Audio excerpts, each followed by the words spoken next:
Hello everyone, welcome back to my channel.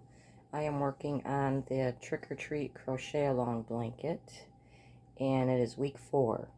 Now, I hate tapestry crochet, which is what this calls for. You see the chart here. They have the written directions line by line of all the color changes, and you're supposed to carry the yarn in the back, which I hate doing. I know how to tapestry crochet, I just don't like it. And I was thinking of doing a whole different section for this panel, just making up my own.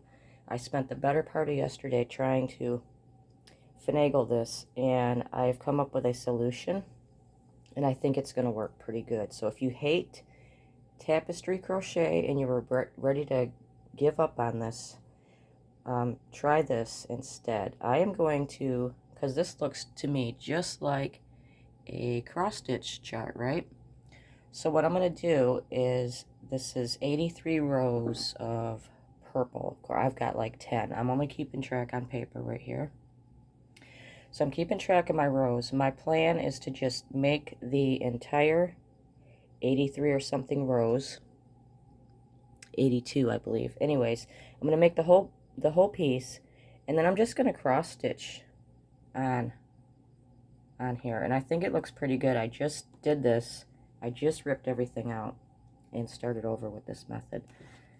So I'm just experimenting. This is the bottom of the T right here. So all I did was go up 5 rows, 10 over, and then I started stitching cross stitches with the black. And I'm going to say it don't look too bad. There's a little purple showing through, but I don't think it's going to make a big difference. And that's what this is what the back looks like. I'm not going to carry this yarn over or anything. In fact, I'm probably just going to cut that for now until I get the whole purple piece done.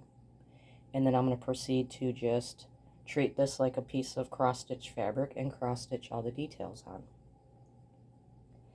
It'll be less frustrating, and I mean, look at these, even the written directions. Look at all these lines and the color changes. You know, there'll be 2 purple, 2 black, and then you gotta,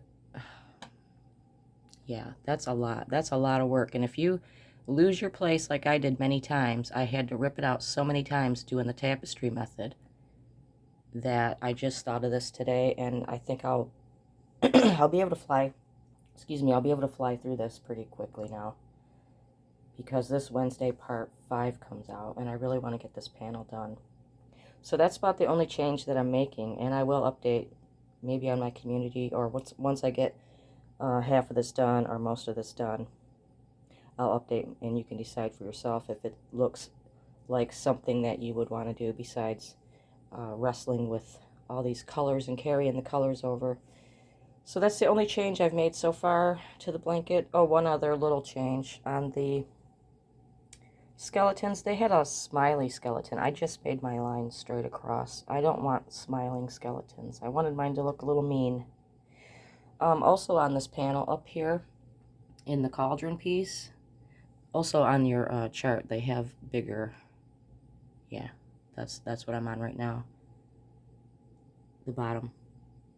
On this cauldron piece near the top, they have some of these bubble stitches, and that's not in the pattern. That's not in the pattern this week, so I'm thinking that these are going to be like surface stitches, probably next week or in week 6. So I'm not real worried about that part. I'm just worried about getting the lettering and the cauldron done, and I am going to use the cross-stitch method. So don't give up. If you hate tapestry crochet, or you just don't know how to do it, or there's a solution. That's all I'm saying. Give it a try, and I'll update how this is looking in another video. So thank you for watching, and have a great day.